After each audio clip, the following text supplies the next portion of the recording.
Hey, what's up everybody? Bdf 44 coming at you with another video. Alright, so rest in peace to my black pants and the underwear I was wearing underneath them. I got down on the floor to do a stretch and they split. Split bad too. Not just the pants but the underwear underneath. I was not very thrilled about that. I really liked those black pants. I only had them for what? Probably about a year. A little more than a year probably. So yeah, I will be on the search for some more black cargos, which shouldn't be too hard to find because I got them at Target, so I'll probably have that to do for myself. But yeah, man, aside from that little highlight, it ain't really much to this day. My uncle made sure the money got into the account, so I'm going down to the police station, the bank, as I always do, and come back here and pay these people. And that's kind of how my day is set up. I don't really have anything else to do that's really poignant, so just gonna make a good little walk out of this. I don't think I'll probably stop nowhere else. Yeah, I don't really have plans to do anything today. I would have loved to have made more of my day, maybe going to LA or something, but the way they have it set up, you got to pay them right away. So if I'm gonna make this long walk and walk back, I'm probably not gonna want to double back out. That's just not how that goes. And as I told you guys, when it was cheaper to live here, I had no problem going to the local ATM across the street and just paying a little extra money to make the transactions. But since it's now more expensive, it's probably best for me to bank for free. So I don't mind taking the walk. And so that's what I'm now committed to doing. It's about noon right now, so you know, it's plenty enough time for me to get back here and pay him. I just told him I was gonna get the money, so he knows I'm on my way back. So yeah, all of that should be fine. Get a little exercise here. Feel pretty good. Yesterday was a nice day for me. Finally got my laundry done after I came back from making those videos and doing my Target run. Purchased most of what I needed, so I don't think I need to do any purchasing today at all. And so yeah, man, just enjoying the heat. It's not overly hot, but it's warmed up over the last couple of, since it was what, 72, 73 degrees a few days ago. It's starting to pick back up and it's hovering around 80 degrees or something like that, so it feels pretty good. And yeah, man, just that's about it for me. Talked to my sister last night. It looks like some things are starting to shape up on the personal front, so whoever's praying for us, we definitely appreciate it, because it's definitely needed over there with my siblings. And I think we had some really good stuff starting to form. So a lot of healing looks like it's possible right now with a couple of my siblings. Didn't look like that a couple weeks ago, but right now it looks like it could be a good thing coming. So that's really what I'll say about that. Definitely see God working in that situation, and hopefully his will gets done in all of it. So what else going on, man?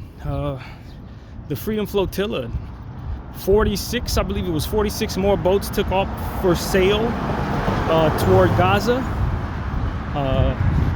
and they have also Israel, in, I ain't gonna say in response to that, I think they, before this happened, they kind of, if I'm not mistaken, seized most of the ships on the first voyage. The Samud Flotilla, World Flotilla mission, I believe that's what they call it, with Greta Thunberg and several other prominent pro-Palestinian voices. They've been kidnapped by Israel, arrested, or however. I don't really know how they're doing. It's the second time for Greta Thunberg that she's been in this situation. A resilient young lady she is. But in response to that, the Freedom Flotilla mission sent 46 more ships toward Gaza. And the good news is, there is some good news, the first ships have arrived in Gaza. Israel was not effectively able to stop all of the ships, and one of them docked this morning. So that's great news. And I think that's really what the plan is. Israel is going to try to stop the Freedom Flotilla mission from happening. So what Freedom Flotilla has figured it makes the most sense is to send a lot of ships in waves. That way you could stop maybe 30 ships, 40 ships, but still 16 of them gonna get there, that kind of thing. And then while you're doing that, we're gonna send 40 more. And so I've been very critical of the Freedom Flotilla mission, to be honest with you guys, because I just think that people are offering themselves up to slaughter to people who have no dignity.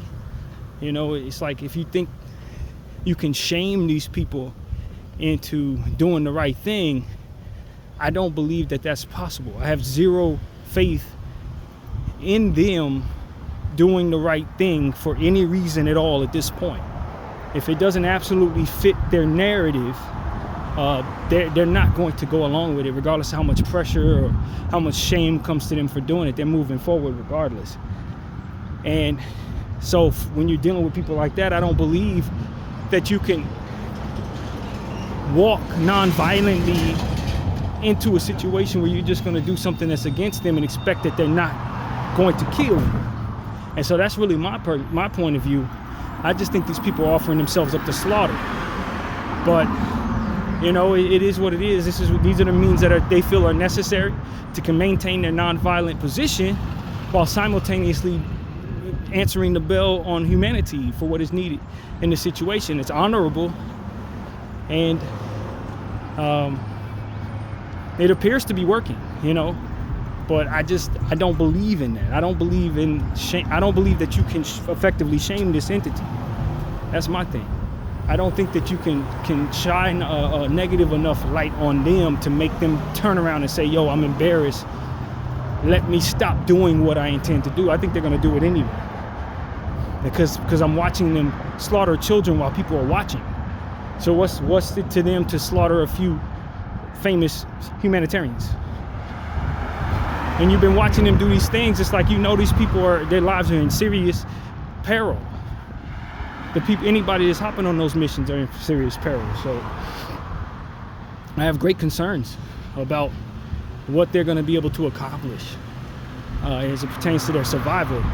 But they're honorable just the same. Never argued that. I just thought it was a suicide mission.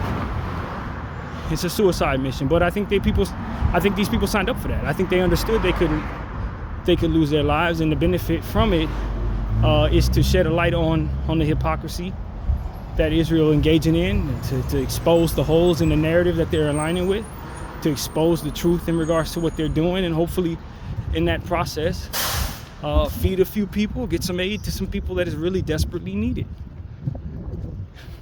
and all the while bringing some dignity and some honor to their names, which is a good thing, you know, when considering the unprecedented nature of the world today. And I was thinking about this morning in that regard. You know, you may not know what's next, but you can be certain if you do honorable things, if you need help, you'll deserve it. And deserving provides honor to that amongst those with dignity and respect.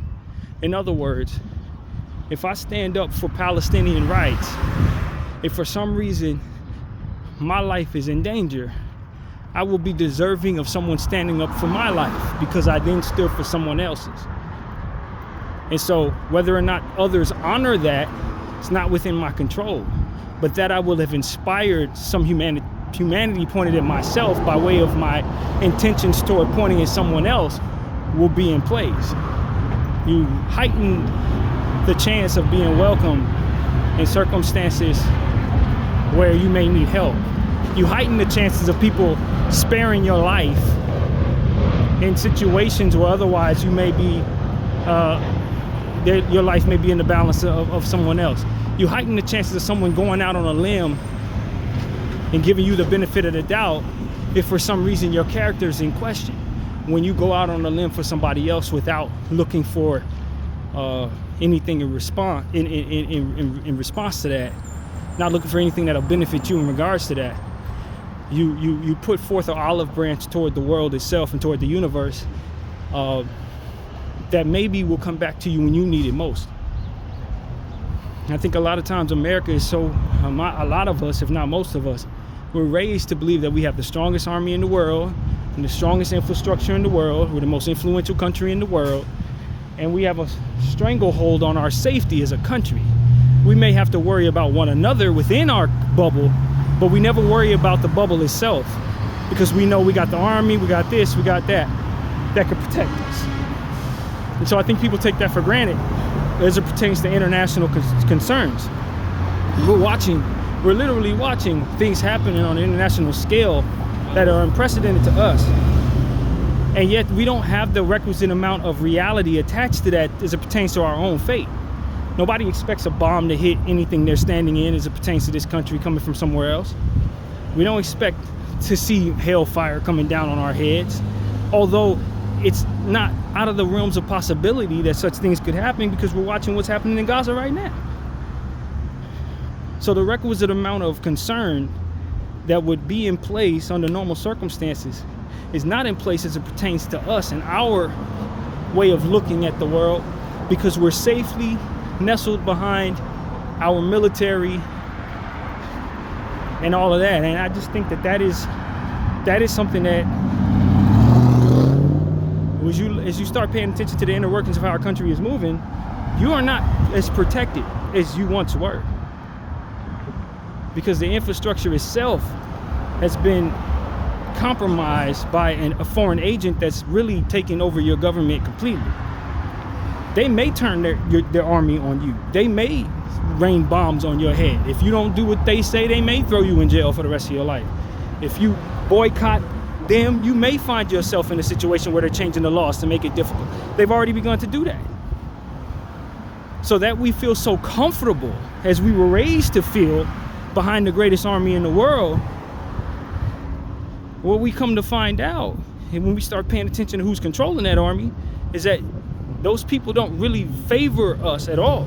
They favor themselves and will offer us up to slaughter if it benefits their narrative, just like they do with their own people. And so when you're controlled by an entity such as Israel, you are not safe. You're not safe at all. And the reality of what Israel's doing to the Palestinian people should show us what they're capable of doing to us. But the propaganda of being an American and the overall illusion of safety is something that we've had enriched in us for years, for decades and centuries, to where we don't really worry about the idea that we are going to see what's going on in Gaza happen to us in the future. But the people who are doing it to them, control of our government. And so there shouldn't be that much of a disconnect as there is, as it pertains to our concern for our safety and the realities of what's taking place to the Palestinian people. And those of us who've been paying attention to this genocide understand that in a way that everyone who hasn't been may not. But you are not safe. In fact, you're in great danger, even if you do everything they want you to do, because if it comes down to it, they may slaughter you just off the strength of what their narrative is.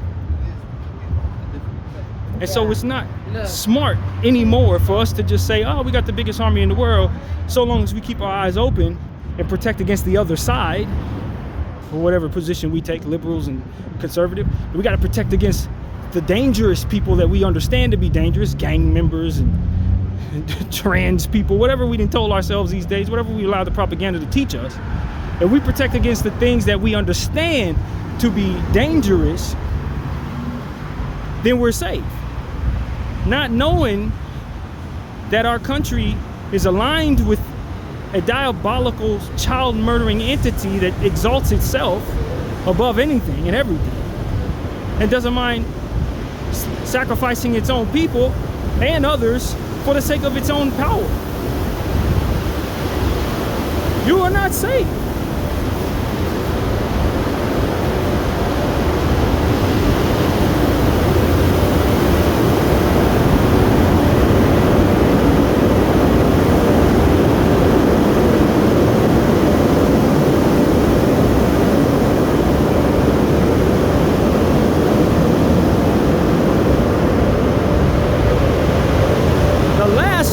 American is in 2025 is safe.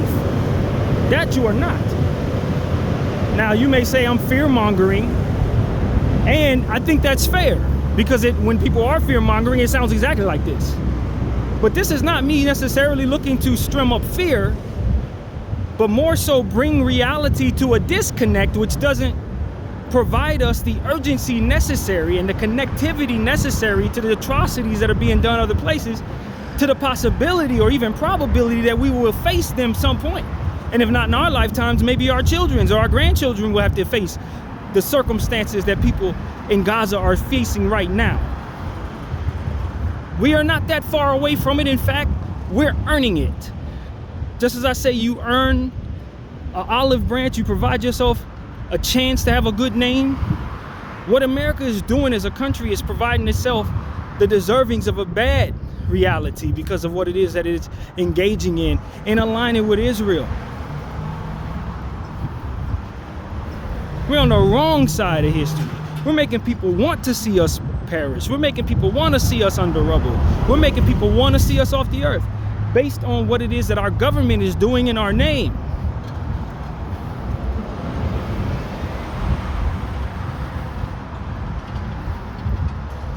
And this is what people like Greta Thunberg are trying to raise awareness to, and others who are raising awareness right now are trying to expose to us.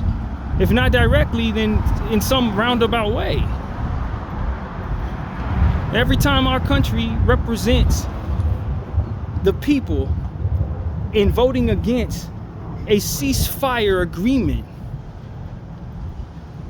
at the UN, we strum up yet another wave of individuals who hate our guts for righteous reasons. They don't hate you because you have it all and they're jealous of you. They don't hate you because you're a certain skin color or praise a certain God or however you do. They hate you because you're indifferent to the suffering of children and you pay for it with your tax dollars. And your government stands behind you and says that we stand with the people who are engaging in this behavior, who are causing great suffering to individuals, and that a good portion of the world is paying attention to, are able to see in their phones and their devices.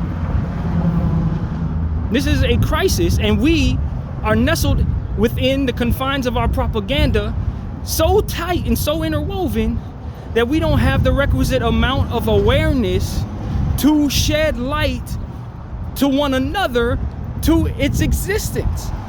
People are still politically aligned in such a way to where they feel it's not in their best interest to raise awareness for this genocide or to bring a normalization to the outrage that it provides. It does the opposite though. It puts you in more danger. It puts your politics more at risk. It puts your livelihood and what it is your legacy will be more at risk that you don't speak out. That's the great disconnect.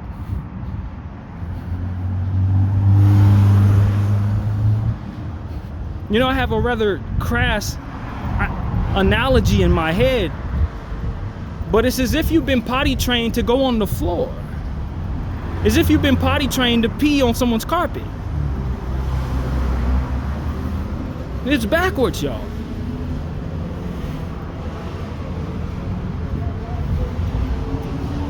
Moral dysfunction.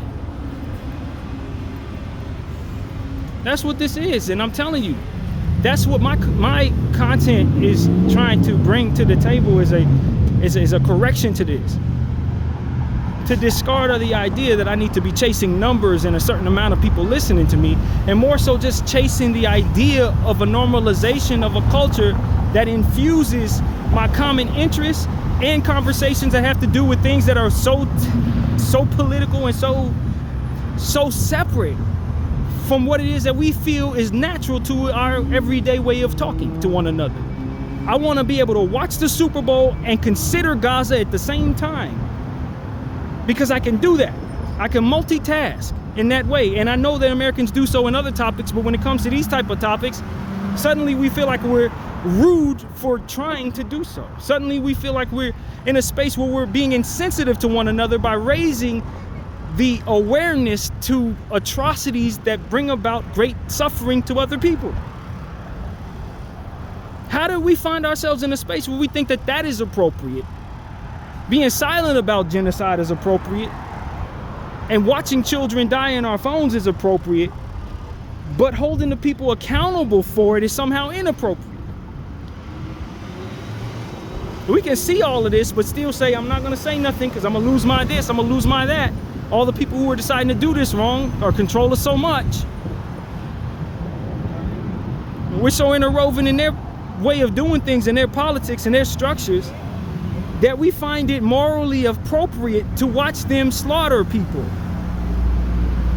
Just because they say they don't like them, or just because they say they don't agree with them, or just because they may have gotten in a situation where a few of them lost their people, and now they want to kill everybody over there. That's not right. What type of math is that? So you're trying to tell me if I, a bad guy, decide to commit murder and hurt one of your people, you're going to erase my entire last name? You're going to kill everybody in my family? And that seems acceptable to you? Well, if I point that at you, is that acceptable then? Those double standards. If you're going to engage in those double standards, you also have to agree that they make you look unfair. They also have to agree that they make you look like you don't care about anything other than yourself. And then from there, what comes with that is people not trusting you, people not wanting to follow you, people not thinking it's best that you be in control of anything that they have, etc. You lose your credibility as a leader. But in the presence of what we got going on right now, that is not the case. People who are engaging in that type of mathematics, we still follow them. We still look at them like they're good leaders. We still look at them like if we don't allow them to do whatever it is they choose, and suddenly we're being irresponsible with what it is we have. That is wrong. That's as wrong as the math they're engaging in. I don't hate those people because of who they are or because of their color, skin, or their whatever, or their religion or their practices. I dislike what they're doing, so I hold them accountable just like I would anyone else who's out of control. We are responsible for that. As a village that's raising children, we're responsible for that. We're responsible for making sure that we maintain an open-mindedness, a balance about how we approach people, regardless of their differences or our interests. But then from there, also an understanding that, we can't let some people do things that we don't allow other people to do, especially as it pertains to the mortality of children, man. Regardless of those children are on the opposite end of our moral spectrum or what have you, we have to see them as children, moldable minds, and approach from a teaching perspective, not an annihilation of them as it pertains to protecting ourselves. That is a moral deformity, man. And there's people who are in control of a lot of what it is that we have who believe in that moral deformity to their core. They believe in killing children to protect themselves. This is backwards. This doesn't make any sense. And it doesn't mean that they're in position on the fact that some children may grow up and be resistance to you or grow up to be terrorists. That is an actual fact. Everyone is a child first and then grows to be whatever it is they're going to be. But to say you need to annihilate random children to assure that there's no army coming your way 20 years from now, it doesn't necessarily equate to you being effective in annihilating an army. But it does, in fact, equate to you being an awful entity that is in need of being stopped to protect the next generation of whomever's coming.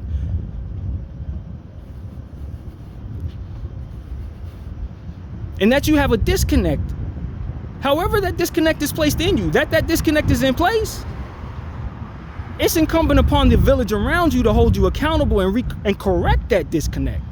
But if you have so much power and you're above reproach and everyone's so selfish in their own spaces as to say, I'm not going to sacrifice what I have to assure that that correction is in place, then you're going to see that correction never come, see that behavior go unchecked, and then from there see the results that come with it, which are bad and unwise to allow your world to go toward what comes of these behaviors.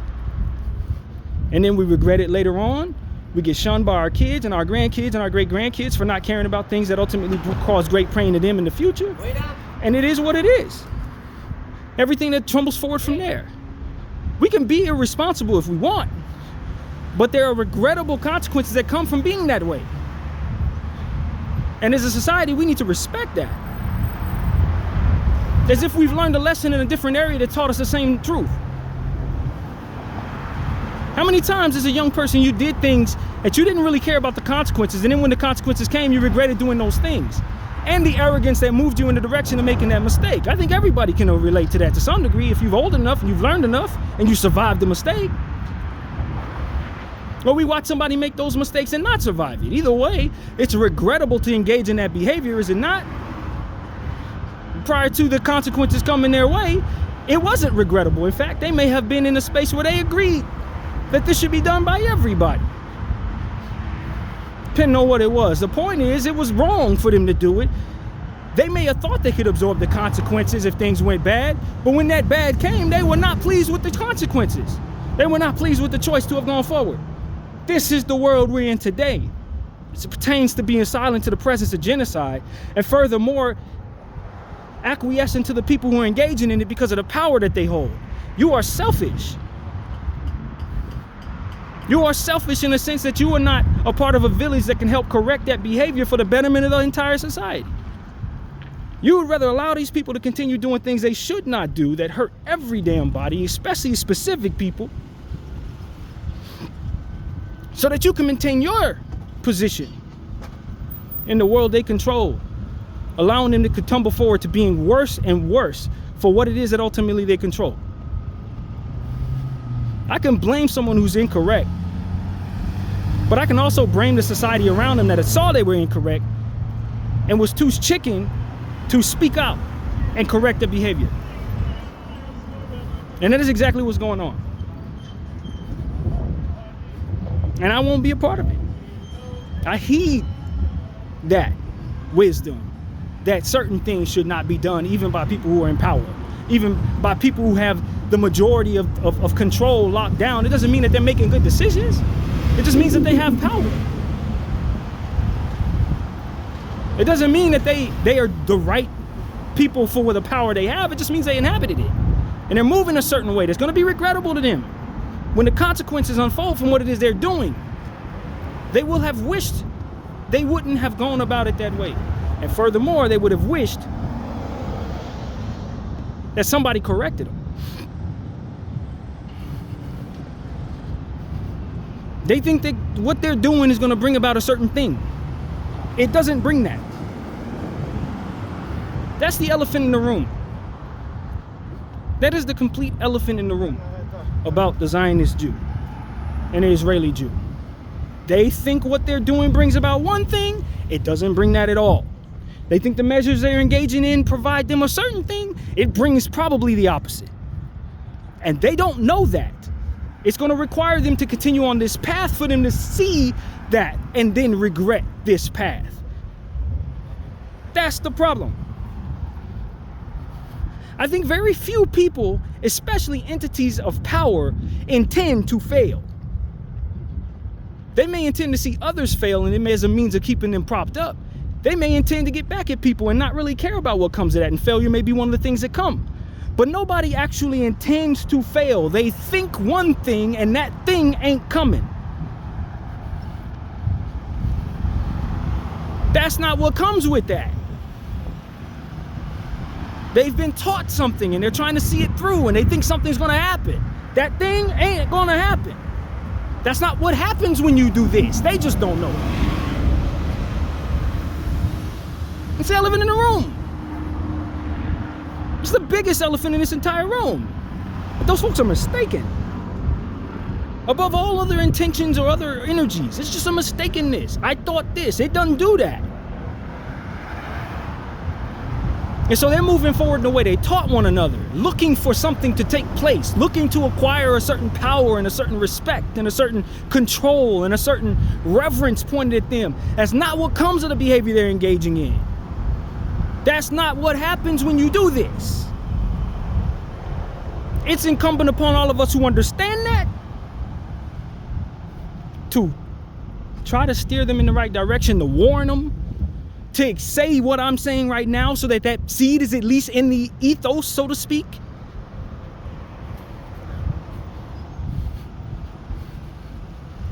They need to know. No, that's not what happens when you kill a bunch of children. No. You killing off all of these people only makes life worse on you.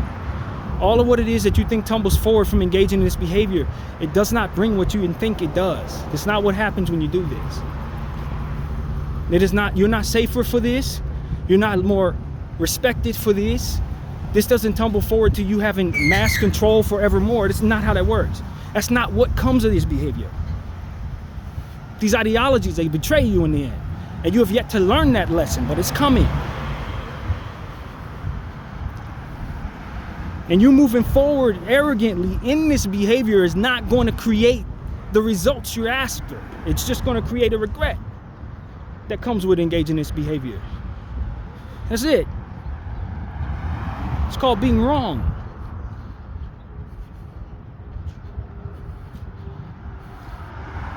You've been had. Your math. It betrays you. All of this is bad. And I believe that there are a good portion of them that think this might be possible as they engage in this behavior in lockstep with one another, but they fear one another just the same. They know that their methods are meant to weed out the betrayal.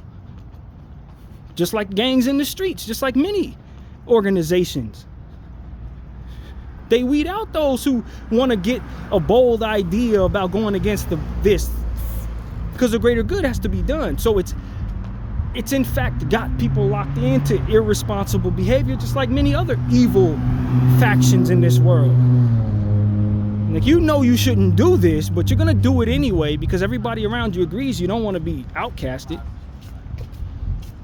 Everybody agrees you don't want to be swallowed up by that. I know I shouldn't do this, but what do I look like if I don't? This is what we do. I'm not betraying my people. We effectively have made it rude to do that. We made it ridiculous for us to even consider doing that so that we could go forward in what it is we're doing.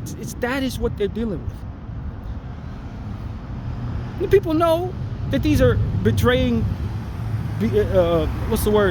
deplorable behaviors. They understand that they shouldn't be treating people this way. But in their book, in their way of teaching, it's taught that they can do this because of who they are. It's foolproof to accountability. I can do this. I'm chosen. I can do this. They can't do this. If they go about this, it brings about bad consequences. Us, we can do this because we're different. The universe doesn't work with us like it works with them. It's a different consequence.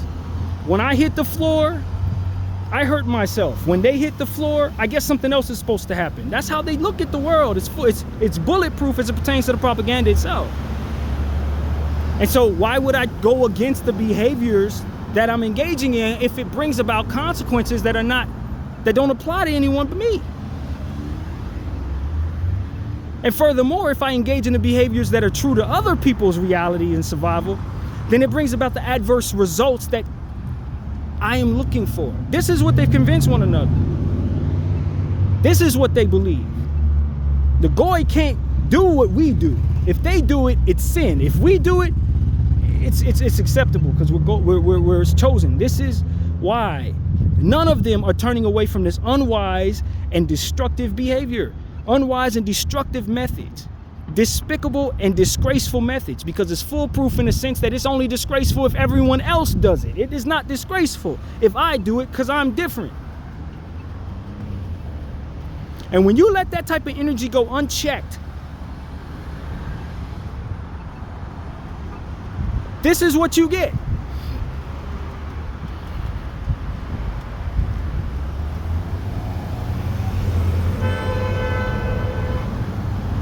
You get this type of thing. And I'm telling everybody who's taking a check from Israel, moving forward with their propaganda, some of these talking heads that I'm seeing that are aligning with Israel, taking a bag, adhering to blackmail or whatever methods they've used to get you to go along with this, you need to understand how unwise it is for you to continue on this path with them. Whatever it is they're holding over your head, you would be better to let it happen than to continue on this path.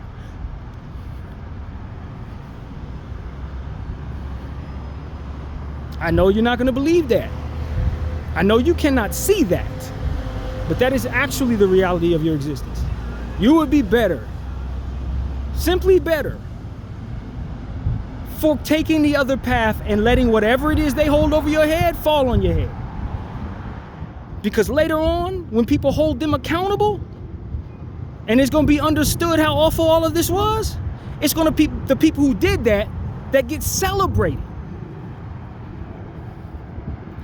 Because they were able to do something rare in the presence of great shame.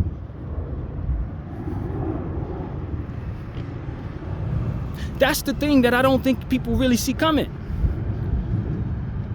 It's going to be the people who stood aside and said, no, you couldn't blackmail me with my worst sins. You couldn't. Because I know there's a worse sin than what I engaged in. And that's allowing for you to go forward in what it is you're doing. Allowing you to do whatever it is you do. Allowing myself to be the vehicle that enables your endless, unchecked power. Which is the worst thing in the world for this world we're in. Unchecked power. Yes, you may have did something despicable. But nothing's more despicable than you allowing yourself to be the vehicle for which Zionist supremacy is unchecked going forward, despite already killing thousands of people. Thousands. You're the vehicle for which that power is in place unchecked. It's because of your sins that they know about, or it's because of you taking that cash, or it's because of your need for power or your godlessness that they have that unchecked power, that they can do these things without anybody being able to effectively hold them accountable. It's the few of you who are willing to stand up against that are going to be celebrated tomorrow because you enable their accountability that is never coming their way. You may have did this, that, and the third. It may have been terrible as hell, but you stood against them, so you regained some of your dignity and your name. But if you're a horrible human being, then you don't see that in a lot of cases. And I think that's what is going on there. A lot of these people are horrible human beings who've done awful things, and they continue to feed those demons instead of wanting to turn away from them, repent, or what have you. They don't want to repent. As long as they continue to be the vehicle for which this power goes unchecked, they can continue to feed the demon that they otherwise need to be held accountable for. This is what Israel's doing there. That's exactly what they're doing there.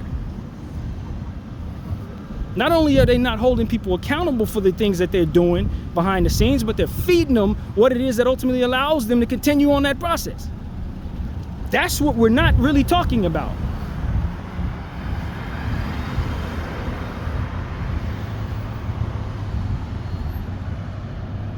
That's what's happening.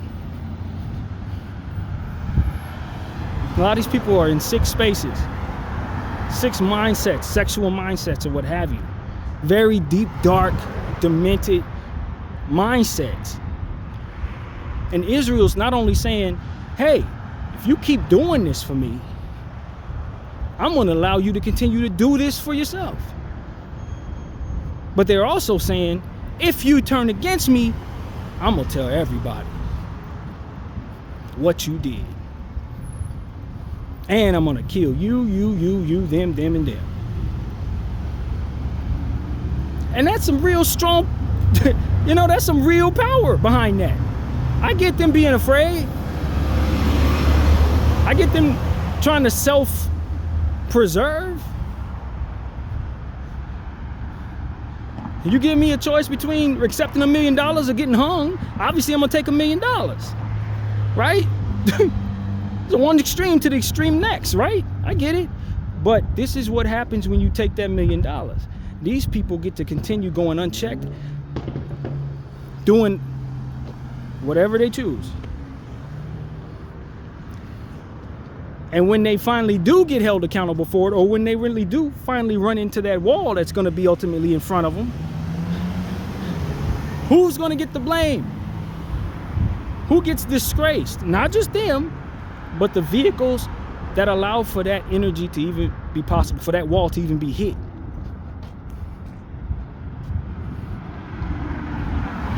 This is what I'm trying to get people to understand. This is the importance of what it is we're talking about here.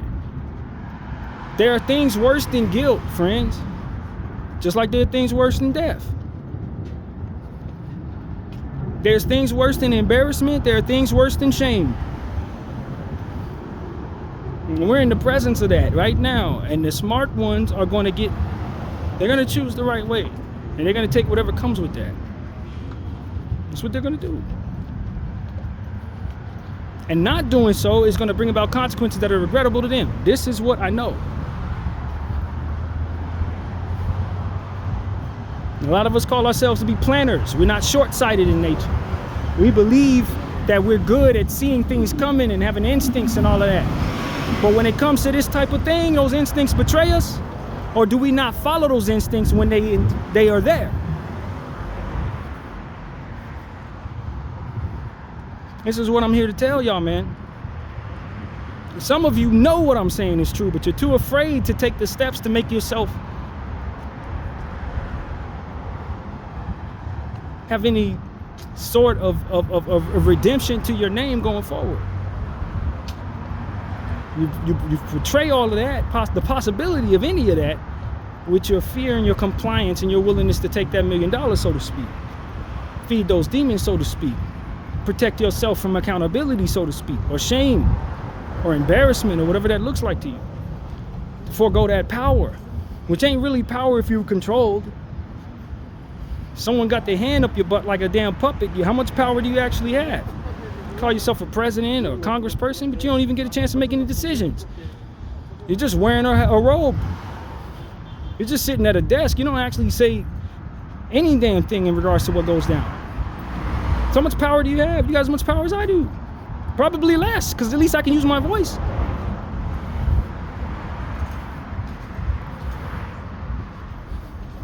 At least when I open my mouth, there's not somebody behind me telling me what to say. And the people I influence with my intentions, my thoughts, my ethics. A puppet? No. They may reach 1 million people, but they're talking to no one.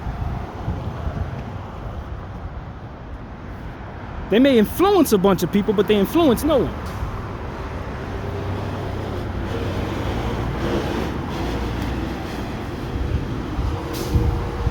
And so that's what I'm here to tell people, man. I want people to understand what I'm saying. I don't really understand why I understand the things I do. I feel like my mother had the same gift. She'd be right about stuff. There's no context to understand where she gets that understanding.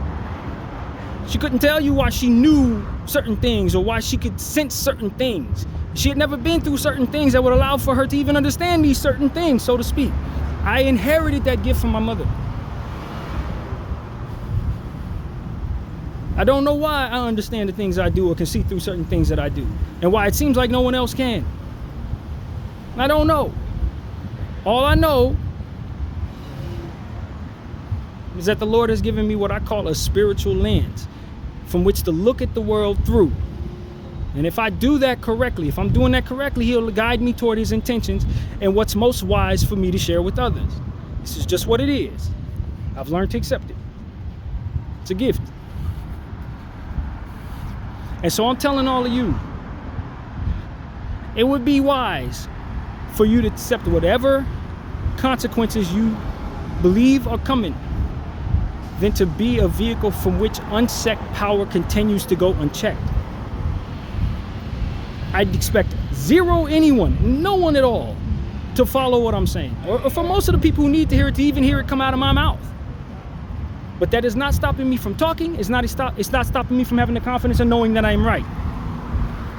I don't know how God is going to do what He plans to do. I don't know how He plans to stop what it is that we are seeing here, or how much suffering will continue going forward because of it. I don't know. I don't think anybody can really tell you. Not even the people who are engaging in it or the people suffering from it.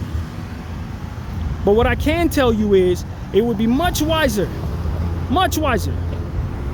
for the people who are allowing it and enabling it to happen to stop and let whatever comes of that be, than to continue on the path of allowing that unchecked power to be unchecked any further.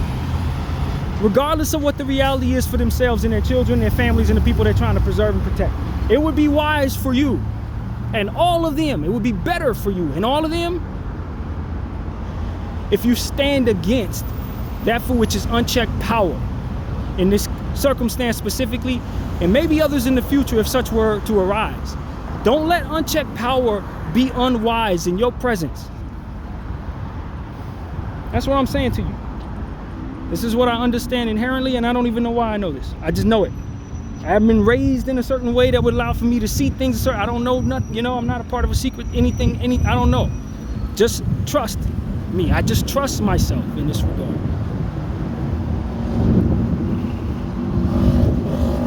I know God. I've seen him work in my life in such a way to where his existence is no longer deniable to me.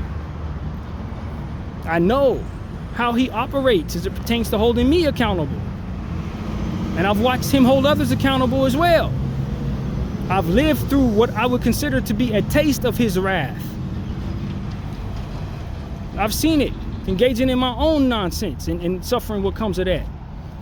Being brash and arrogant in regards to moving the wrong direction and regretting it thereafter. I've seen how that works. My own little walk. And so I can take that experience and share it with you all. It doesn't matter how much power you have, because he has all the power. Much more than you. You don't have nothing without him allowing it. And he's allowing it for a purpose. There's a reason. In fact, a connectivity of a plethora of reasons why certain things are in place. It's not just one reason. It's a million. That he's trying to make come together and will make come together. And every lesson I've ever learned that had wisdom attached to it beforehand has taught me to heed the wisdom itself beforehand. Every lesson I ever learned. Don't you touch that stove. You touch the stove, you get burned.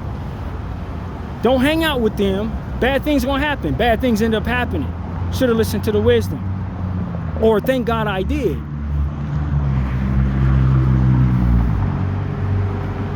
And here's just another template of that same situation, that same way of doing it. God is showing me, hey, these people are going unchecked. They think they control the world. They've infiltrated every damn thing. They made it rude to hold them accountable. They made it rude to not be happy with them. They made it rude to hold them accountable in any way. They control so much, they're trying to back people into aligning with their mistakenness. To make it wise to allow them to do unwise things without being held accountable for it, without being checked, without even being warned. They're making it illegal for me to even speak this way about them. And still I understand that it is better for me to welcome the consequences. In a world controlled by a living God greater than all, it is better for me to welcome the consequences of betraying what it is that they've put in place for me to allow them to do what they do than to allow them to do what they do. I know this. Whatever they're trying to hold over my head or anyone else's head to get me to go along with this genocide, it would be wise for me to let them do it. It would be best for me to let them do what they're gonna do than to keep my mouth shut and adhere to that for which is unchecked power. That my God is watching them as they threaten whoever they're threatening, including myself if they were to. He's watching them. Have you ever seen in any form of art or any form of television a guy standing in front of somebody, threatening somebody, bullying somebody, not knowing that someone's standing behind them that's about to make them pay for that, someone much bigger that they can't beat, someone that could in fact bully them? Y'all seen the wrestling meme? I don't know the wrestler, but it's a wrestler that he's just sitting up there in all his glory, and there's a wrestler behind him that he doesn't know is there ready to pummel him. That's what this is. That's exactly what this is. And I want people to understand that, because that's what's spiritually taking place right now. Israel out here stomping on everybody. Israel and America shaking hands, passing laws to make it illegal for me to hold them accountable for things that I've seen that traumatize me and others. They make it impossible for me to boycott them as a business if I were to choose to. They'll take funding from me, threaten me with this, threaten me with that. And they just dancing around, lollygagging, saying they the best, saying this, that, and the third, whatever they choose. And all their arrogance, they do not see God standing behind them. Lying about God's intention, using his religion as a means of pushing forward their agenda, thinking they're gonna take over this and promising to take over that. Netanyahu getting on television telling all of us that he's, Israel's purchasing TikTok. Ellison over here purchasing TikTok in the name of Israel. All this bullying they doing to the world right now. They don't see that God is standing right behind them. They don't see him. They looking at all of us. They don't see him. He's right there with his arms folded, looking dead at him. And they're none the wiser. They stay lying on him, lying on everybody else. It's Hamas this, Hamas that, using all these puppets and all these guilty sex offenders and all this to do their bidding, killing off that dude, propping him up just so they knock him off. Charlie Kirk, all this different stuff they doing, knocking off everybody they're knocking off. Killing all these people all over the world, doing all types of evil stuff in the name of their intentions, in the name of themselves. Lying to the world, talking about they chosen by God. They don't see God standing right behind their ass. He's right there. Zionist. He's so close to you that he can smell you. And you're acting like you can just lie in his name and do all these evil things in his name and go forward unchecked in his name and bully everybody and push everybody around, change the laws and all this different stuff y'all doing. Giving warring factions guns, controlling all these different things that ultimately make people worse so that you can enrich yourself with more money. And then saying that you're the victim and telling people lies and not even caring if those lies have holes in them because you don't respect people enough to even cover your own backside in regards to your lies. Controlling governments all over the world, stealing this, stealing that. All these different things that y'all been doing for a long time. You don't realize how close your fate is to you. That who judges us all is standing right behind you with his arms folded. I'm telling you, he's there.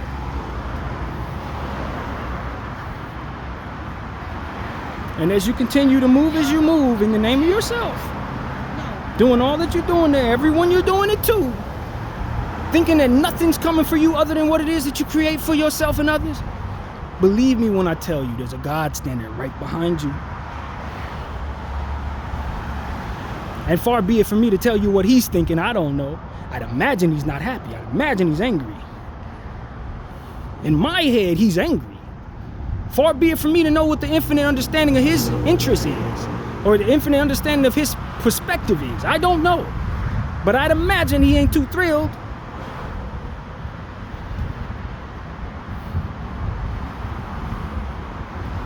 Y'all move in a way that speaks to you believing that it's in your best interest to pretend as if you believe in him, knowing that a good portion of the world believes in him and will adhere to certain things because of it.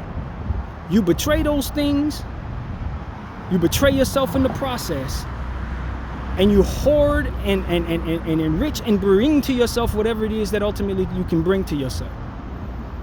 And then turn around and say that you're the worst. The worst things have happened to you instead of that for which you do to others. Saying, effectively, I know you are, but what am I? In every situation you have an opportunity to. You're effectively putting forth a projection onto every single one of the people that ultimately you're pointed against. Every accusation being a confession. I'm telling you, in a world where everyone's afraid to tell you the truth, I'm here to tell you, it would be wiser for you to turn away from your ways. Because that God that you say you believe in, that you actually betray, that you're at war with, he's standing right behind you. And I do not believe he is happy with you. Bdf 44, I thank you all for watching. I'm out.